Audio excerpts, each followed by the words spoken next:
नाजरीन, मैं हूँ रामीन सैयद और आप देख रहे हैं प्रोग्राम ज़ेरे बहस। नाजरीन, आज़ादी इजहार और आज़ाद सहाफ़त की दावेदार इत्तेहादी हुकूमत जो गुज़िश्ता हुकूमत पर तो तनकीद किया करती थी, उस दौर में सहाफ़ियों की जो ज़ुबान बंदी हुई और पीका ऑर्डिनेंस जैसे काले क़वानीन लाए गए, उस पर मौजूदा हुकूमत जो तब अपोजिशन में थी वो मीडिया की इत्तेहादी तो बनी, सियासी मकासद के लिए आज़ाद सहाफ़त की एडवोकेट बनकर खूब पोलिटिकल स्कोरिंग भी की, मगर फिर इक़्तिदार में आकर आज़ाद सहाफ़त के पैमाने बदल गए। इसी हुकूमत की तरफ से पैमरा तरमीमी ऑर्डिनेंस मंजूर किया गया है, जिसके तहत मिस इन्फॉर्मेशन और डिस इन्फॉर्मेशन की तशरीह की गई है और इस पर सख्त जुर्माने भी रखे गए हैं। तो अब नाज़रीन, इसमें कोई शक नहीं है कि मीडिया एथिक्स और रेगुलेशंस पर काम होना चाहिए, लेकिन पाकिस्तान में मसला ये है कि ये रेगुलेशंस बड़ी जल्दी सेंसरशिप में बदल जाती हैं और फिर स्टेट कंट्रोल्ड मीडिया बन जाता है, जिसकी जमहूरियत में तो कोई गुंजाइश नहीं है। तो इस बिल का तज्जिया ले लेते हैं अपने पैनल से। हमारे साथ मौजूद हैं सीकर ज़फ़र हिलाली साहब, राव खालिद साहब, रियाजुल हक साहब। स्टूडियोज़ में हमें ज्वाइन किया है सलमान आबिद साहब ने। आप सभी का बहुत शुक्रिया। हिलाली साहब, ह्यूमन राइट्स कमीशन ने बड़ा इस पर तशवीश का इजहार किया है और उन्होंने कहा है कि इस बिल में जो डिसइंफॉर्मेशन की तारीफ बयान की गई है वो सेंसरशिप के ही ज़ुमरे में आता है। आप अग्री करते हैं इस बात से? 100% मैं अग्री करता हूँ कि इन लोगों का पूरा ये अटेम्प्ट जो ये है कि सेंसरशिप लिया जाए और जो हुकूमत हो, द गवर्नमेंट इन पावर, वो ऐसी कमेटी बनाएं, ऐसे फैसले वो कमेटी से निकलवाएं, जो भी उनके खिलाफ क्रिटिसाइज करता है उसको डर और खौफ हो और वो ना करें। मैं तो हैरान हो गया हूं कि इनके पास इस वक्त और कुछ काम नहीं है।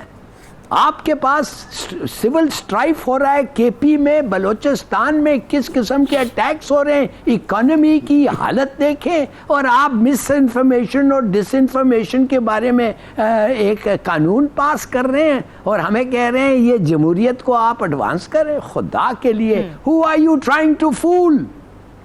ऑलरेडी लोगों ने, इंटरनेशनली लोगों ने आके कहा है कि ये गलत है, ये डेमोक्रेसी, ये डेमोक्रेटिक ये नहीं है। क्या कहते हैं, this is not an act of democratic values नहीं है, फर्दरेंस ऑफ डेमोक्रेसी।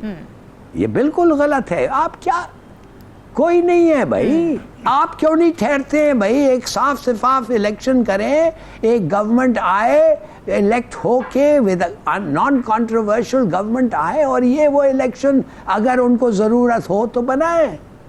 आपका क्या ख्याल है? मिस इन्फॉर्मेशन 1 मिनट में पता चल जाता है कि गलत है, कभी कभी सालों लग जाते हैं। और आप क्या करते हैं, उसको 1 करोड़ से लेके 10 करोड़ रुपया फाइन होता है। और किसको होता है? जर्नलिस्ट को तो खैर आपने डरा के ख़त्म कर दिया। तो what do? You adulterate freedom. तो मेरा अपना ख्याल ये है कि ये इनका काम नहीं है। ये एक care taker government, care taker नाम देखें, केयर टेकर, जो आपने पाया है उसको केयर करके have genuine elections and pass it on to the next government. आप तो केयर टेकर नहीं, आप तो अंडरटेकर गवर्नमेंट है, आप तो दफन कर रहे हैं। नहीं, लेकिन हिलाली साहब, ये तो विफाक ने किया ना मंजूर। आपको मिला था, कौन कहता है आपको कि दफन करें? तो वैसे फिर ने विफाक में कौन सी हुकूमत है, क्या सी हुकूमत है? आपको पता है क्या है विफाक में? मुझे तो नहीं पता है। ठीक है, ये भी बड़ा अहम सवाल है। एब्सोल्युटली एस्टोनिश्ड कि इस चीज को प्रायोरिटी दे रहे हैं। सही बात है। जी हाँ, ठीक है। सलमान साहब, आपको क्या लगता है, गैर ज़रूरी था इस मौके पर इस तरह का बिल लाना? और आपको लगता है कि क्या ये सहाफ़ती इक़्तिदार के मुनाफी है? और स्टेट कंट्रोल या सेंसरशिप का कितना पोटेंशियल है इस बिल में?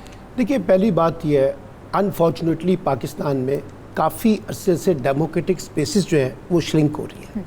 चाहे वो पॉलिटिकल पार्टियां हैं, चाहे वो मीडिया है, चाहे वो सिविल सोसाइटी है, और चाहे वो आपकी दीगर एसोसिएशंस हैं। अच्छा, मीडिया जो है वो हर दौर में एक थ्रेट पैदा करता रहा है हुकूमत के लिए। अब हुकूमत जो है, अगर वो जैसे आपने कहा कि रेगुलेट करना चाहती है, राइटली उसके पास ये मैंडेट है, वो करे। लेकिन अब आप देखिए, जब आपकी हुकूमत को ख़त्म होने में 1 महीना रह गया है और ये जाते जाते आपको क्या, जिसे कहते हैं ना कि मसला आया कि आपने कहा कि हम इसको रेगुलेट कर लें, या ये कि कोई आपसे करवा रहा है। अच्छा, क्यों करवा रहा है?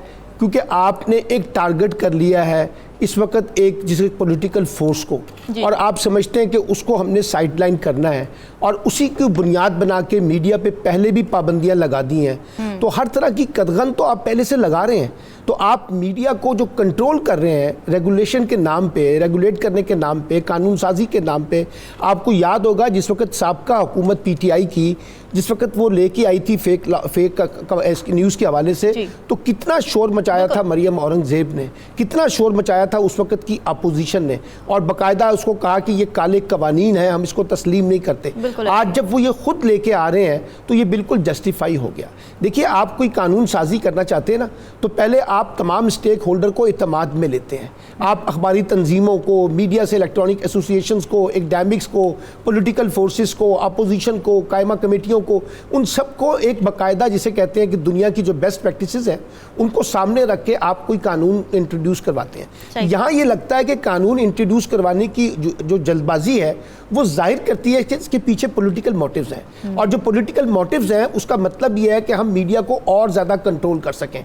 अब इनको एक बात समझ नहीं आ रही, और वो समझ ये नहीं आ रही कि आप प्रिंट मीडिया को तो रेगुलेट कर लेंगे, इलेक्ट्रॉनिक मीडिया को तो रेगुलेट कर लेंगे, अब आप सोशल मीडिया और डिजिटल मीडिया को कहाँ से रेगुलेट करेंगे जहाँ से वो चीज़ें चल रही हैं। तो ये जो आज की दुनिया के अंदर जो जदीद हकीकत है उसको तस्लीम किए बगैर आप इलेक्ट्रॉनिक को और प्रिंट को जिस वक्त जिस तरह से दबाने की कोशिश कर रहे हैं, उसका नुकसान किसको हो रहा है? उसका पूरी मीडिया इंडस्ट्री को नुकसान हो रहा है ना, उसका वर्कर्स को नुकसान हो रहा है ना, सहाफ़ियों को नुकसान हो रहा है ना, उनका जो बिजनेस है उसको आप श्रिंक कर रहे हैं, और आप उनके ऊपर कदगन लगा रहे हैं, उन पर डंडा चला रहे हैं, उन पर जोर जबरदस्ती करके चीज़ों को लागू करने की कोशिश कर रहे हैं। कहीं कोई कंसल्टेटिव प्रोसेस को अडॉप्ट नहीं किया गया, कहीं आपने सबके सामने वो रखा नहीं है। अब ये डेफिनेशन की आपने बात की है, अब इसका तायन कौन करेगा फेक न्यूज़ का? अब वो जो जिन्होंने तायन करना है, क्या उनको आपने ऑन बोर्ड लिया है? तो मुझे तो ये लगता है कि इसके पूरे पॉलिटिकल मोटिव्स हैं, और उस पॉलिटिकल मोटिव्स को बुनियाद बना के आने वाले दिनों में आप देखिएगा कि ये सोशल मीडिया पे भी कदगन लगाने की बात कर रहे हैं। ये कह रहे हैं कि जनाब इन जो चीज़ इनके अगेंस्ट आएगी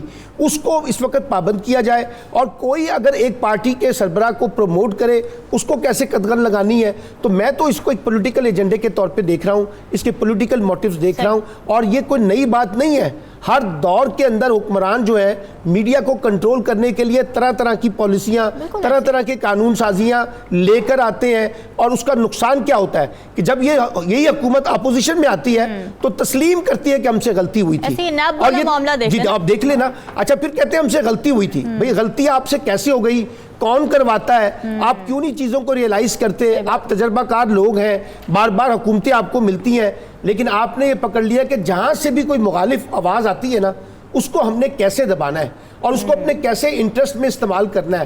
पहले अखबारी तंजीमों को पकड़ लें, फिर उसके बाद जर्नलिस्टों को कर लें, फिर उसके बाद जो है आप ऑनर्स जो है मीडिया मालकान, उनके साथ की बात मामला तय करने की कोशिश करें। तो मुझे तो लगता है कि जैसे डेमोक्रेटिक स्पेसेस श्रिंक हुई हैं, उसी तरह से हमारा मीडिया भी जो है अनफॉर्चुनेटली इस लेजिस्लेटिव वॉर के अंदर वो श्रिंक हो रहा है, और इससे इसका मजाक दुनिया के अंदर हो रहा है कि भी किस किस्म का मीडिया है जहां आप अपनी बात नहीं कर सकते, जहां आपको बेतहाशा वो स्पेस नहीं मिल रही जो फ्रीडम ऑफ एक्सप्रेशन के कॉन्टेक्स्ट में आती है, तो लोग सवाल तो उठाएंगे ना। बिल्कुल जी। राव खालिद साहब, आपको क्या लगता है मिस इन्फॉर्मेशन डिसइन्फॉर्मेशन वाला मामला, पहले तो ये कि ये क्या वाकई इतना संगीन मसला है, और अगर है तो फिर उसको रेगुलेट करने के लिए इस तरह का बिल पास करना आप समझते हैं कि जस्टिफाइड है, या फिर पॉलिटिकल मोटिव्स हैं जैसे कि सलमान साहब भी कह रहे हैं? देखिए, जस्टिफाइड तो बिल्कुल नहीं है। हमारे मुल्क में ये इस पे डिबेट मुशर्रफ के दौर में भी हुई, उससे पहले भी हुई, उसके बाद भी हुई। बुनियादी तौर के ऊपर जो दुनिया भर में इसको टैकल किया जाता है, टीवी और अखबार के हवाले से मैं बात करूँ, मैं सोशल मीडिया की बात नहीं कर रहा। वो डेफामेशन का जो लॉ है आपका, वो इसको कैटर करता है कि अगर आपने कोई गलत खबर दी है, किसी के खिलाफ गलत खबर दी है, किसी इवेंट को गलत रिपोर्ट किया है, तो उसको जिसको नुकसान पहुंचा है वो आपके खिलाफ डेफामेशन पे जाता है। और मुशर्रफ के दौर में भी हुआ, उसके बाद डेफामेशन के लॉ में कुछ चीज़ें भी चेंज की गई। तो बुनियादी तौर पे ये है।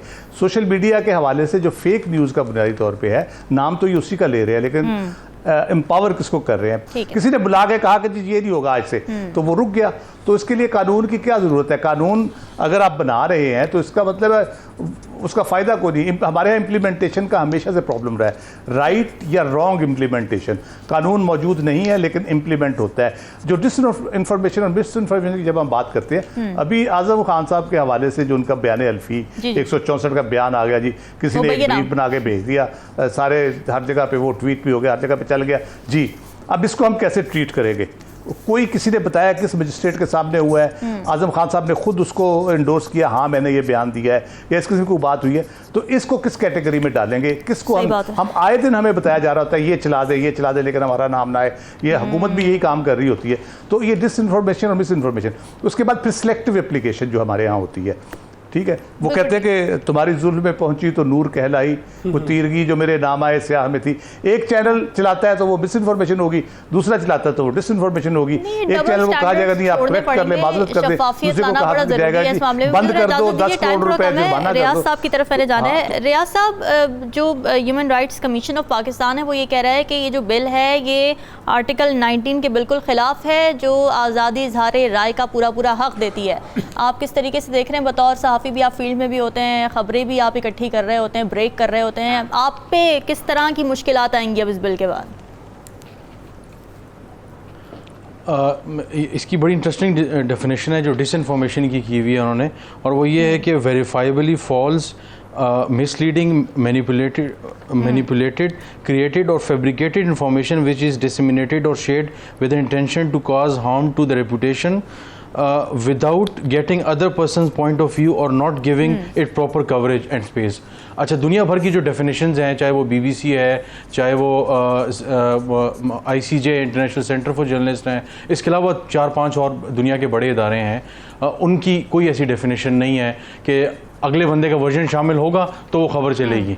अब ये एक बड़ा दिलचस्प किस्म की चीज़ है। बहुत सी चीज़ें हमारे पास, डेटा ऐसा वेरीफाइबल डेटा हमारे पास FBR से आ जाता है, हमारे पास ऑडिटर जनरल ऑफ पाकिस्तान के बुक्स से आ जाता है जो अभी रिलीज़ होना है। बहुत सी चीज़ों पे उनकी ऑब्जेक्शन होती है और उनको काउंटर हम चेक करते हैं और हमें पता चलता है वो बिल्कुल ठीक है। तो बतौर सहाफ़ी तो मुझे बड़ा इंटरेस्टिंग लग रहा है कि ये कह रहे हैं कि जब तक वर्जन शामिल नहीं है। अच्छा, जब वर्जन शामिल हो जाता है, हम आपसे रब्ता करते हैं हुकूमत से, ज़ाहिर है हुकूमत वक्त हम उनसे पूछेंगे जी बताएं आपके बारे में ये राय कि आपने जी 50 गाड़ियाँ बाहर से मंगवाई हैं, उन पे जो है टैक्स वेव ऑफ किया है, या इतने बिलियन की करप्शन हुई है और यही चीज़ें हैं सारी, तो जनाब इस दौरान तक वो खबर और सारी चीज़ें मैनेज हो जाएंगी। अब आगे ये बड़ा रूटीन का प्रोसेस हो जाएगा अनफॉर्चुनेटली। ठीक है, कुछ बहुत सी जगहों पे आपको वर्जन शामिल करना होता है ताकि स्टोरी की जो दूसरी साइड है वो भी क्लियर हो जाए, लेकिन यहाँ पे जो उनका इंटेंट है वो यही है कि स्टोरी को किल करने का इन्होंने पूरा बंदोबस्त कर दिया है और इंटरनेशनल डेफिनेशन बिल्कुल ऐसी नहीं है। और दूसरा सबसे बड़ा जो डिसइंफॉर्मेशन का है, इनकी जो इंटेंशंस हैं, बदकिस्मती से मतलब मैं चूँकि इस बिल को बड़े अरसे से फॉलो करता रहा और मैं मतलब ये मेरा लॉस है कि मैं इसको मिस कर गया और ये पार्लियामेंट में पहुंच गया। मेरी थी कि मैं इससे पहले इसको ब्रेक करूं, क्योंकि कोई 6 महीने पहले शहीदा साहिबा जो इंफॉर्मेशन ऑफिसर थी, PIO थी, तो उनसे जो है इन्होंने एक गलती से मुँह से एक जगह इनसे PSC की कमेटी में उनके मुँह से निकल गया हम इस तरह के एक लॉ ला रहे हैं और जिसमें बहुत सी चीज़ें हैं और जो खबरें चल रही होती हैं उसको हम देखेंगे, सारा कुछ होगा। इसके बाद से मैंने इसको फॉलो करना शुरू किया। कुछ चीज़ें तो मेरे हाथ आई, लेकिन चूंकि प्रीमेच्योर थी तो मैं रिपोर्ट नहीं कर सका। तो यहाँ पे जो है हुकूमत के खिलाफ जो खबर होती है वो उनकी तकलीफ दे होती है, लिहाजा उसको रोकना है, उसका बंदोबस्त करना है। अब इसकी जो डेफिनेशन है हुकूमत के कोई और होती है, लेकिन जब अपोजिशन है तो उसके लिए कोई और डेफिनेशन है। राव साहब की वाली बात, एक चैनल के लिए वो डिसइंफॉर्मेशन है, दूसरे के लिए मिस इन्फॉर्मेशन है और शायद तीसरे के लिए वो एक्सक्लूसिव न्यूज़ हो। तो ये बड़ा ज़रूरी है कि इस चीज़ को तरीके से हैंडल किया जाए और अपनी ज़ात और अपनी उसके लिए जो है अगर आप करते हैं तो इससे बड़े मसाइल होंगे। जर्नलिज्म बहुत चैलेंजिंग ऑलरेडी हो चुका है और आप मजीद स्पेस जो है वो टाइट करना चाह रहे हैं जर्नलिस्ट के लिए। आपने 2-4 चीज़ें इसमें डाल दीजिए, तनख्वाही टाइम पे होंगी, वो लॉलीपॉप तो आपने हमें दे दिया, ठीक है, आपका बहुत शुक्रिया। इससे पहले आपने कौन से आपके चीज़ों पर अमल हुआ है कि 2 महीने के अंदर तनख्वाह दे देंगे, वरना के लिए मीडिया को इस्तेमाल किया जाए और फिर कदगने भी लगाई जाए जब हुकूमत में आ जाए। डिस्कशन का सिलसिला जारी है, वक्त पर ब्रेक का, स्टे विद अस।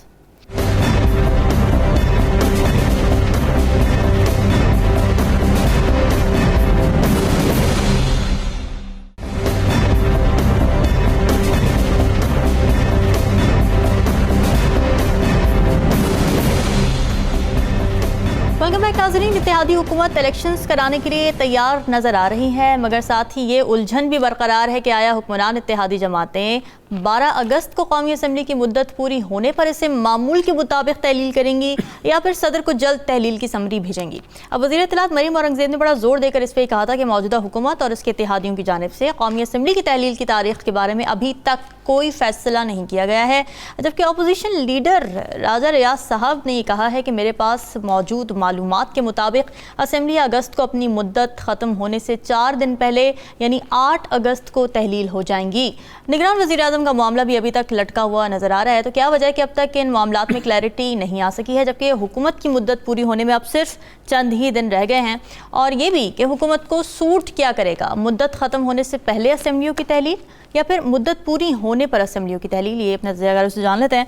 हिलाली साहब, क्या लगता है आपको अभी तक क्यों मामलात में कोई क्लैरिटी नहीं आ पा रही है, खुसूसन असम्बलियाँ तहलील करने के हवाले से बड़ी चहमगोइयाँ हैं कि पहले होगी या बाद में होगी?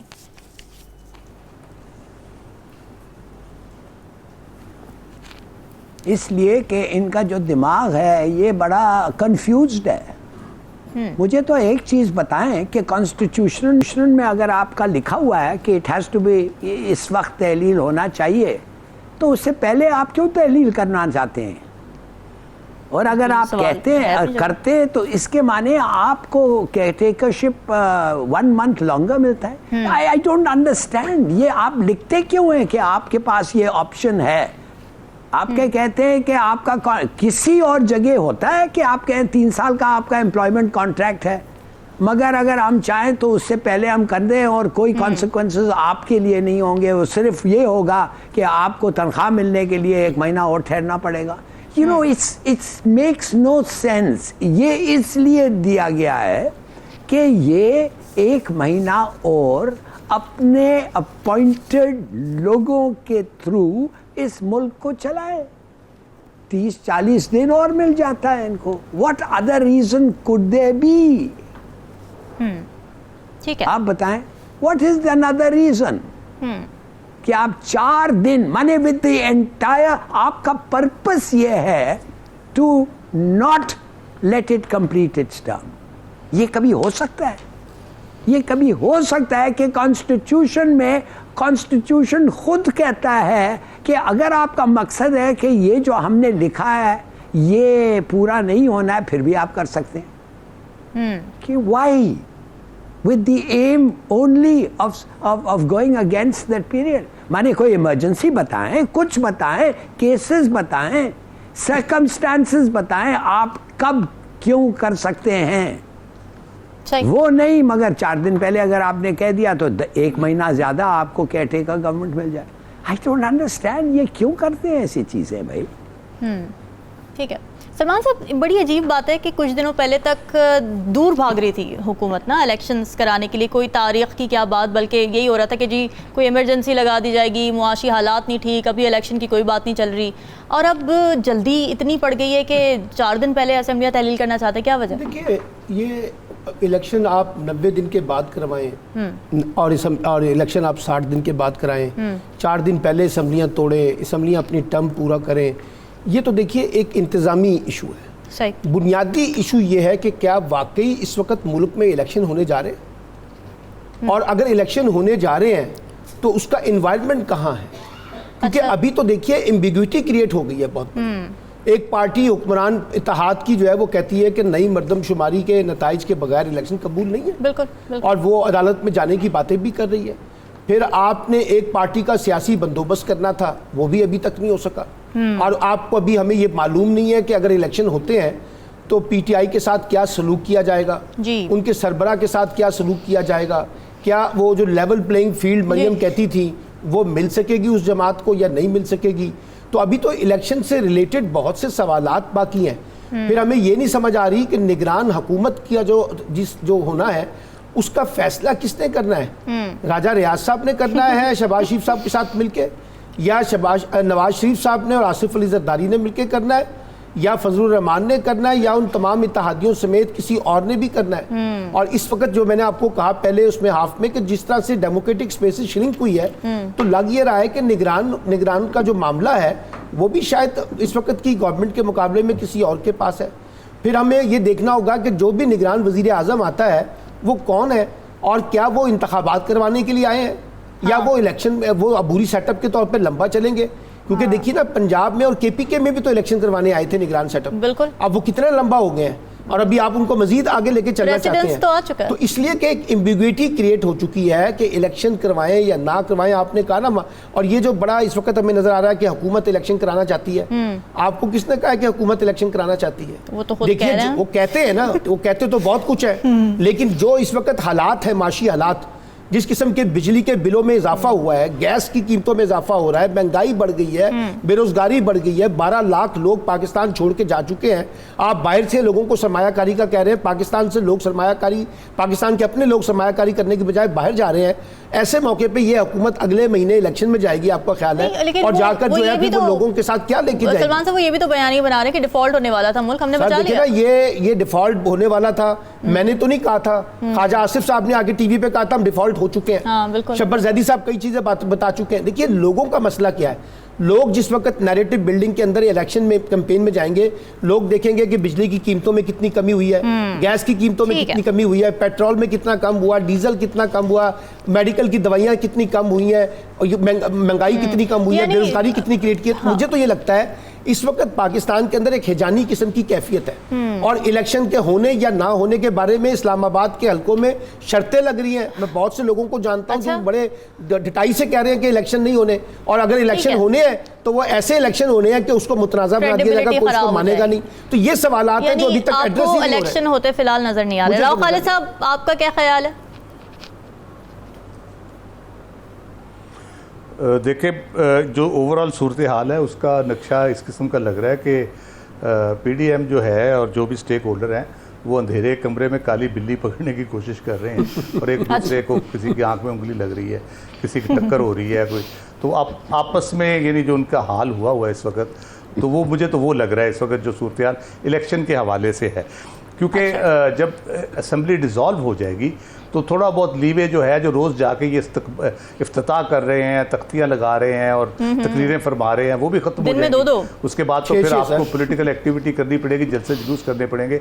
जी बिल्कुल, 2 तो बहुत कम है, 2 तो मिनिमम है। आप कह रहे कि अगर शरकपुर का फ्लाइट कैंसिल ना हो जाए तो वो तो मिनिमम है। तो वो ये बिल्कुल कन्फ्यूज्ड सूरत हाल है। बुनियादी मसला यही है कि जो रिज़ल्ट, वो मुस्बत नतीजा ज़ियाउल हक़ के बकौल, वो जब तक उनको नज़र नहीं आएगा इनकी तसल्ली और तशफ़ी नहीं होगी। अब उसमें बहुत सी चीज़ें हैं, मतलब मौलाना फजल रहमान साहब चाहते हैं कि इलेक्शन आगे हों, 6 महीने और लग जाए उनकी दिहाड़ी, केपी में उनके वो बैठे हैं अजीज़, वहाँ गवर्नर और बाकी जो लोग हैं। इसी तरह से शहबाज शरीफ साहब शायद चाहते हैं कि टाइम पे हो जाएं और मियां नवाज शरीफ के आने से पहले कुछ ना कुछ यहाँ पे हो जाए और वो फिर दोबारा से उम्मीदवार बन जाएं, और यार इतना कम टाइम हो कि मियां साहब, नवाज शरीफ साहब 15 सितंबर से पहले तो नहीं वापस आने वाले ना, राव खालिद साहब, आपको पुट ना कर सके, कहा यह जा रहा है। और ये बड़ा अनफॉर्चुनेट बात है, मैं पहले भी कई बार कह चुका हूँ कि आप एक चीफ जस्टिस जो अभी आए नहीं हैं उनको पहले से कंट्रोवर्शियल बनाने की कोशिश कर रहे हैं। तो ये बहुत ही अनफॉर्चुनेट बात है कि उनको एक शख्स से, एक तारीख से, एक ख़ास वो कह लें फेवरेटिज्म जैसे होता है कि उस हवाले से उनको कहा जा रहा है कि वो कर रहे हैं। लेकिन एक इम्पॉर्टेंट बात बड़ी है, अगर हम स्टैंड बाई एग्रीमेंट के साथ जाएं, जैसे हम पहले भी डिस्कस कर चुके कई दफ़ा, तो उसमें कुछ कंडीशनैलिटीज़ जो हैं, जिसको इसहाक डार से जियोपॉलिटिक्स कहते हैं, उसमें इस किस्म की है कि आपकी जो पॉलिटिकल स्टेबिलिटी है वो इलेक्शन के बगैर नहीं आ सकती। तो क्या हमारे पास ऐसा अरेंजमेंट है कि हम बगैर इलेक्शन कराए और IMF का स्टैंड बाई एग्रीमेंट भी, हम अरेंजमेंट भी ख़त्म करके तो अपने आप को इकोनॉमिकली स्टेबल रख सकते हैं या मामला को आगे चला सकते हैं, जो कि मेरा नहीं ख्याल के बहुत आसान होगा। क्योंकि जैसे आप स्टैंड बाई एग्रीमेंट से बाहर जाएंगे, एकदम से आपका रुपया भी क्रैश करेगा, आपका जो इंटरनेशनल जो कह ले के विहार होता है कारोबारी, वो भी ख़त्म होगा, इन्वेस्टमेंट नहीं आएगी किसी तरीके से, लोग आपके साथ बिजनेस नहीं करेंगे, जिन्होंने उधार लेना है वो आपके दरवाजे पे आके बैठ जाएंगे कि हमें दें। तो वो जो उनकी जो शराइत है, उससे मुझे लग रहा है कि प्रेशर है कि इलेक्शन कराए जाए। ठीक है। तो इलेक्शन किस तरह से होने हैं, उसके लिए जो काविशें हो रही हैं, जो नाकाम काविशें मैं कह रहा जो हो रही हैं, वो तो नहीं लगता कि कोई रिजल्ट इनकी मर्जी का आएगा। तो देखें अब क्या आखिरी हरबे के तौर पे ये क्या तरीका इख्तियार करते हैं कि जान बच जाए किसी तरीके उस शख्स से जिससे ये बचना चाह रहे हैं। हाँ रियाज साहब, ये बताइए इस हवाले से क्या इत्तलात हैं आपके पास कि निगरान वज़ीर आज़म पर क्या मुशावरत अब तक हुई है? ये डर क्यों है हुकूमत को कि अगर टेक्नोक्रेट्स आ जाते हैं या ब्यूरोक्रेट्स आ जाते हैं तो वो एक्सटेंड कर देंगे? किस बुनियाद पे एक्सटेंड करेंगे वो? अच्छा, इसमें पहले मैं राव साहब के बिल्ली वाले मामले से शुरू करूं कि बिल्ली जो है वो काले कमरे में, काली बिल्ली जब छोड़ दी गई है, पीडीएम और ये सब बैठे हुए हैं, तो उसमें बाकायदा तौर पे छोड़ दी गई और फैसला होगा साथ वाले कमरे में। इनको मसरूफ़ कर दिया गया बिल्ली पे। इनके हाथ में फैसला है ही नहीं, इनके पास कुछ नहीं है ये। हाँ, अब एक दो चीज़ें ये हुई कि अब इनको डर ये लग गया है। अब हम बार बार वज़रा के बयानात सुन रहे हैं, वो ये कह रहे हैं कि जी जो निगरान वज़ीर आज़म है वो होना चाहिए ऐसा बंदा जो सियासी जो बंदा हो, और वो सेटअप जो है वो एक्सटेंड जो नहीं होना चाहिए और इस तरह का होना चाहिए। उसकी वजह क्या है? क्योंकि बात चल रही थी कि कोई ऐसा जो है वो फाइनेंस से रिलेटेड बंदा लाया जाएगा, कुछ कह रहे हैं कि उनको तैयार भी कर लिया गया है, और एक आध साहब थे वो चले गए, वो नहीं उनको मनवाया जा सका। तो उनको लाने का मकसद ये है कि जो माली मामलात हैं उनको बेहतर किया जाए, इनको ये डर है इस बात का। और दूसरा कि जो टेन्योर है इंटरिम का उसको ज़रा खींचा जाए 5, 6, 7 महीने। अब इसमें बड़ी इंटरेस्टिंग जो बात है वो ये है कि मौलाना फजल रहमान साहब और इस तरह के जो दूसरे अकाबिरीन हैं पीडीएम के, समहाउ वो इस पे एग्री हैं कि बिल्कुल ऐसे ही है। इसका ये फ़ायदा होगा, ये जो बिजली गैस की कीमतें और ये सारा कुछ जो एक किस्म का फाइनेंशियल तबाही मची हुई है, लोगों के सेनों से अगले 6-8 महीने में ये सारा कुछ भूल जाएगा। एक जो बड़ी वजह है जिसके लिए संजीदा तौर पे पीडीएम के कई जमातें और कुछ वज़रा, वफाकी वज़रा नून लीग के राज़ी हैं इस बात पे। तो ये एक बड़ी इंटरेस्टिंग बात है। इन्हें एक खौफ ये है, लिहाजा कामरान टिसोरी की बात भी चल रही है कि अब उसके बाद जो है कामरान टिसोरी साहब को इंटरिम पीएम के लिए जो है उनके लिए लॉबिंग और आगे भी चलाया जा रहा है। तो कुछ लोगों का ये कहना है कि उनको लाने का मकसद ये है कि उनको ढीला ढाला यहाँ रखा जाएगा, लेकिन पीछे जो है एक और टीम बाकायदा तौर पर काम करेगी। तो हुकूमत को ये डर तो है कि उनके हाथ में चीज़ें नहीं हैं, उनके हाथ से चीज़ें निकल रही हैं, लिहाजा हम जो है ना ज़बरदस्ती करा के कोई ऐसा बंदा लाएं जो कम से कम, अब ये जो दुबई में बहुत कुछ होता रहा उसमें एक बड़ी चीज़ ये थी, हम कोई ऐसा बंदा लाएं जो हमारा हो, जो कमरे साथ वाले कमरे का बंदा ना हो। लेकिन अभी तक इनके हाथ में कोई ऐसी चीज़ नहीं आई, लिहाजा जब तक कोई ऐसा फैसला नहीं हो जाता, जो बाज़ार ये लगता है कि वो दूसरी तरफ भी गुफ्तगू सुनी जारी है लेकिन इनके साथ को बहुत ज़्यादा मुशावरत नहीं हो रही, इस पर बहुत ज़्यादा नाराज़ हैं। ठीक है नाज़रीन, डिस्कशन का सिलसिला जारी है, वक्त एक ब्रेक का, स्टे विद अस।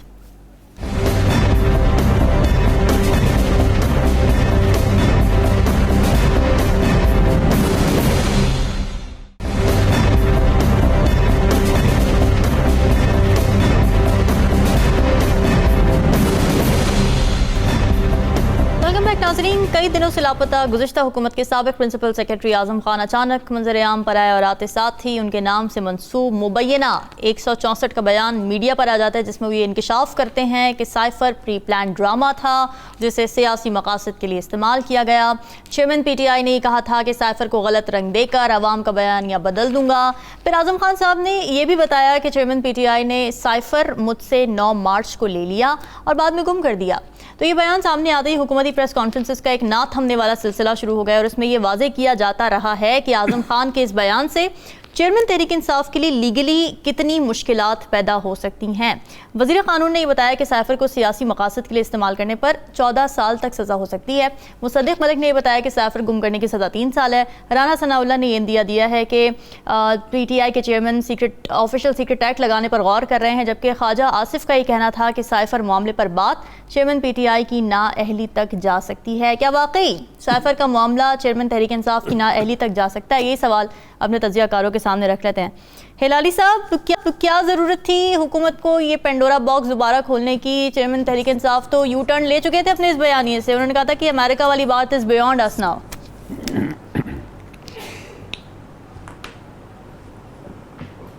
देखिए, पहली बात तो ये है कि हमें पूछना चाहिए कि जब प्रेसिडेंट आरिफ ने चीफ जस्टिस को ख़त लिखा था और कहा था कि आप इन्वेस्टिगेट करें ये साइफर का जो मैटर है, उस वक्त क्यों नहीं किया गया था?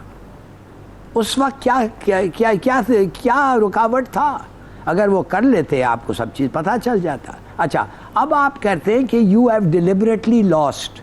मैं ये जानना चाहता हूँ, जो एक इन्वायरमेंट होता है गवर्नर प्राइम मिनिस्टर्स हाउस और दूसरा है ऑफिशियल जो हाउस, और दूसरा होता है प्राइम मिनिस्टर्स ऑफिस। जी, ये कोई चीज गुम कैसे हो सकती है?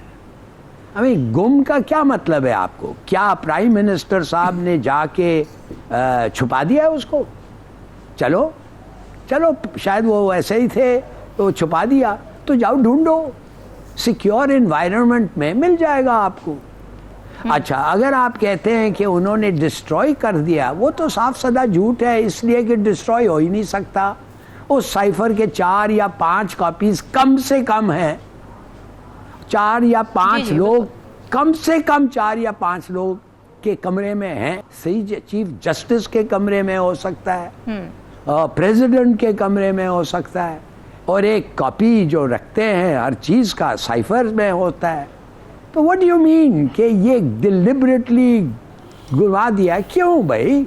एक ही कॉपी नहीं होता है दुनिया में, बहुत होते हैं, 4-5। कॉपी का मसला नहीं है हिलाली साहब, कॉपी का मसला नहीं, हर साइफर इन लोगों को ऑफिशियल जाता है। सीक्रेट था जो कि गुम हो गया और अब उस पे वो रिपरकशंस कह रहे हैं कि हो सकते हैं। कॉपी का मसला नहीं है, वो गुम हो जाना एक मसला है कि वो कहीं भी जा सकता है, किसी के भी हाथ लग सकता है। वो जो कहते हैं ये बात, वो कंपेयर करते हैं ट्रंप के साथ। जी बिल्कुल। अब ट्रंप के जो डॉक्यूमेंट्स थे वो व्हाइट हाउस में नहीं पकड़े गए, वो व्हाइट हाउस में नहीं पकड़े गए, या Oval room of the white house में नहीं पकड़े गए, वो अपना प्राइवेट रेजिडेंस 1000 मील के फासले पे उसके गोदाउन में पिखड़े हुए पकड़े गए। हाँ, तो वो दैट शोज के वो केयरलेसनेस था। अब ये जो डॉक्यूमेंट है, एक तो इसको पता ही नहीं किसी को किधर है, और दूसरी बात है कि क्या कोई रेड हुआ है जिधर ये डॉक्यूमेंट्स पकड़े गए out of the keeping of the माने जो ऑफिशियल सीक्रेसी, जिधर क्या कहते हैं, जिधर एक सिक्योर और कॉन्फिडेंशियल एनवायरनमेंट होना चाहिए, नेमली पीएम हाउस, नेमली पीएम ऑफिस? नहीं।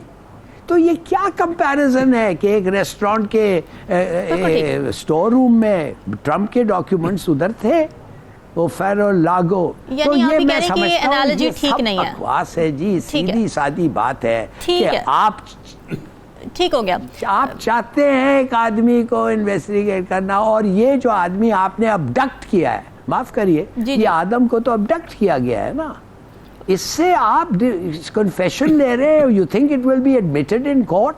मैं तो हैरान हो जाऊंगा। है मसला ये, मैं जरा सलमान साहब से भी जानना चाहती हूँ, आजम खान का बयान सलमान साहब कितना क्रेडिबल है 164 का? क्योंकि वो खुद तो नहीं आया, और वो भी जो बयान भी सामने आया था कॉपी, वो भी 3rd उसमें लिखी हुई थी कि किसी ने कोट किया हुआ आजम खान साहब को। और फिर क्या इस बेसिस पर लीगली मुश्किल में आ सकते हैं चेयरमैन? पहली बात तो ये है कि अगर आप लीगल हिस्ट्री देखें, और ये जो 164 का बयान है, ये जब हाई कोर्ट में आता है ना ऊपर, तो वो जो जिसकी तरफ से ये बयान जारी किया जाता है, वो आमतौर पे कहता है कि मुझे दबाव में लाया गया था, डराया गया था, धमकाया गया था।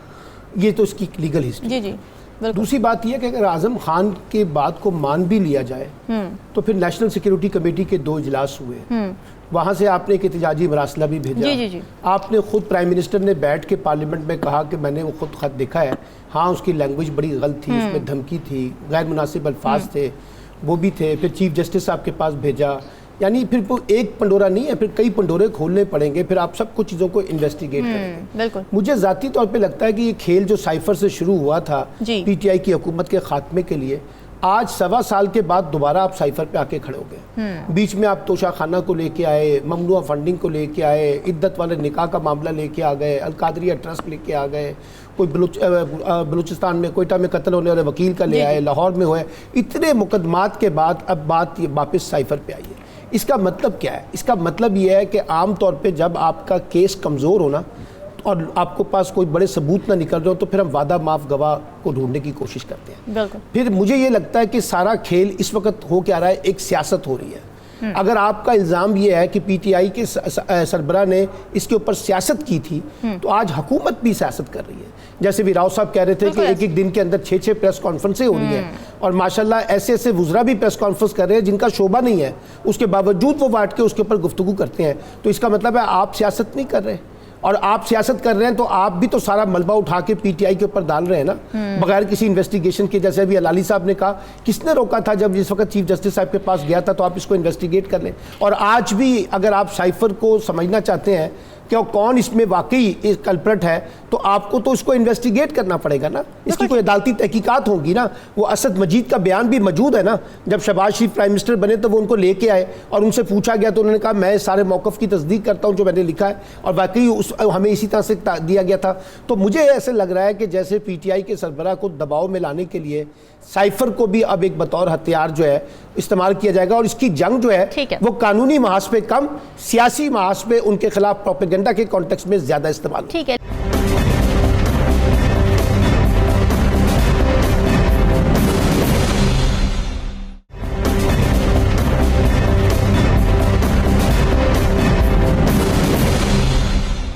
खालिद साहब, आपसे मैं जानना चाहती हूँ कि जो प्रोपेगेंडा के हथियार के तौर पे साइफर को अब इस्तेमाल किया जा रहा है, पहले तो चेयरमैन तहरीक इंसाफ पर ये इल्ज़ाम लगता था कि इन्होंने हथियार के तौर पर इस्तेमाल किया, अब जो हथियार के तौर पर इस्तेमाल किया जा रहा है, आपको लगता है कि जो PTI का वोटर है वो भी इसको इसी तरीके से लेगा जैसे हुकूमत दिखाना चाह रही है, बताना चाह रही है?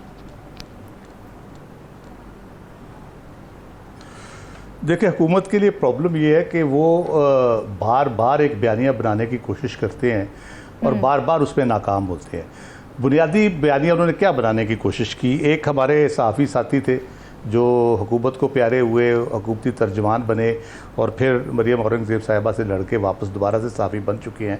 उन्होंने एक नैरेटिव शुरू किया था, अभी भी वो जब ट्वीट करते तो उसी से शुरू करते हैं, और ये साबित करने के लिए वो हर चीज़, ये धूल इतनी उड़ाई जाती है।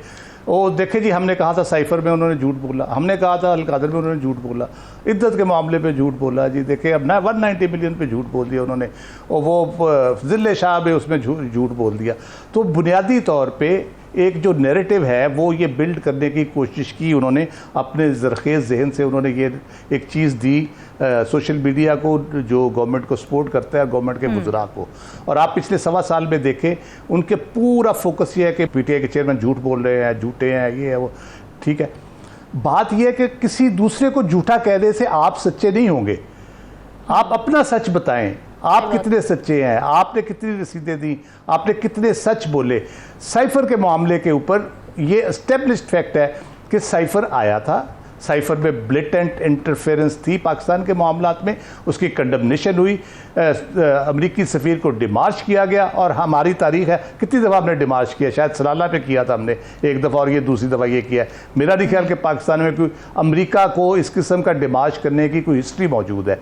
ठीक है, फिर हम जब उसकी वाक़याती शहादत पे जाते हैं, जो चेयरमैन PTI बार बार कहते थे कि ये इस तरह से किया गया, इस तरह लॉबिंग की गई, सारा कुछ उसी के मुताबिक सारी चीज़ें हुई हैं, 100% वही हुआ है।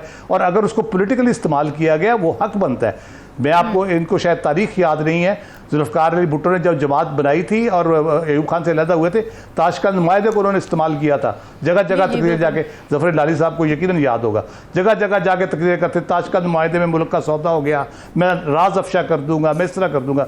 उसके बाद जब 77 में उनके खिलाफ तहरीक शुरू हुई, उस वक्त उन्होंने हेनरी किसिंजर का एक राजा बाज़ार में सो कॉल्ड ख़त लहराया था, ये ख़त आया, धमकी आई है मुझे, और ये इस तरह। तो बात ये कि क्या मजाक यानी हम बना रहे हैं अपना, इस तरह से इलेक्शन थोड़े जीते जाते हैं। आप चेयरमैन PTI को झूठा साबित कर देंगे तो इस तरह थोड़े इलेक्शन, लोग जब तक आपके सच पे यकीन नहीं करेंगे, खुद ही बनाना पड़ेगा और वो अपनी परफॉर्मेंस से बनाया जा सकता है। रियाज साहब, आपका टेक क्या है इस पर? क्या इस साइफर के मसले से चेयरमैन तहरीक इंसाफ के लिए मसले पैदा होने वाले हैं अब आगे जाके?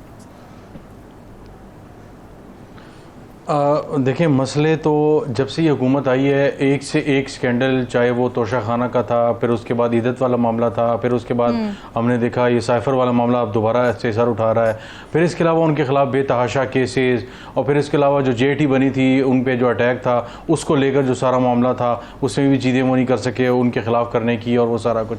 तो हर दफ़ा जो कुछ नया ये निकाल के लाते हैं तो उसको पेश ऐसे करते हैं कि बस जनाब ख़त्म, सियासत ख़त्म हो गई, ये हो गया। वो चंद एंकर्स वगैरह ट्वीट्स ने, जर्नलिस्ट ने वो किए जब ये नया जब ये फ़ौरन जब उनको व्हाट्सएप आया और ठक उन्होंने वो कर दिया, ना उनके दस्तखत मौजूद हैं उस पर, ना उनका कुछ फर्स्ट पर्सन में कुछ है, ना उनके हाथ से कुछ है, ना कोई बयान है, कहाँ पे रिकॉर्ड हुआ। बतौर सहाफ़ी मिस इन्फॉर्मेशन, डिस इन्फॉर्मेशन हम डिस्कस कर रहे थे, और जिस दिन ये आया तो एक बड़ी सीनियर एंकर हैं, कोलीग भी रही हैं, तो उनसे एक और चैनल में, तो उनसे गपशप हो रही थी, तो उन्होंने कहा कि जी चैनल वालों ने मुझे कहा कि जी आपको लेना है। मैंने उन्हें कहा कि मैं इस पर क्या गुफ्तगू करूँ, मुझे पता ही नहीं है कि इसकी जो वेरासिटी क्या है, इसकी ऑथेंटिसिटी क्या है। तो ये चीज़ लाते हैं। अच्छा, मजे की बात, जो डी पॉइंट है उसमें ब्रैकेट में लिखा हुआ है, यहाँ पे वो वीडियो चलानी है जहाँ पे जो है वो कह रहे थे कि जनाब पता नहीं वो साइफर मुझसे गुम हो गया था। तो इनके तो आप अंदाज़ा लगाएं कि ये किस तरह की चीज़ें ये कर रहे हैं। तो ब्लंडर्स तो इनसे हर दफ़ा कुछ ना कुछ हो जाता है, और क्योंकि इनके पास अपना तो कुछ नहीं है, परफॉर्मेंस तो बेच नहीं सकते, लिहाजा ये एक दिन पहले कर रहे हैं कि 90 दिन के कम अज़ कम हमें मिल जाए टाइम, लोगों के जहनों से भूल जाए, और उसके अलावा अगर बादशाह लोगों ने कुछ बढ़ाने की कोशिश की तो हमारा और भी भला हो जाएगा। तो इनके पास कुछ नहीं है बेचने को। ख्वाजा आसिफ साहब कहते हैं कि जनाब इस पे आर्टिकल 6 लगेगा, और इसके अलावा जनाब तारड़ साहब कहते हैं कि जनाब 14 साल की कैद भी हो सकती है, पॉलिटिकल यूज कर रहे हैं। तो डराने धमकाने से कुछ नहीं होगा। इन्होंने 25 को पेश होंगे, इन्हें कहेंगे आपसे साइफर गुम हो गया था, वो लाएं पेश करें, और शायद वो पेश ना कर सकें। उसके बाद जनाब इसको जो है वो नेशनल सीक्रेट एक्ट के तहत चीजों को लेके खेला जाएगा। देखते हैं। बिल्कुल ठीक बात है। नाज़रीन, डिस्कस सुनी, हमें दीजिए इजाजत। अल्लाह हाफ़िज़।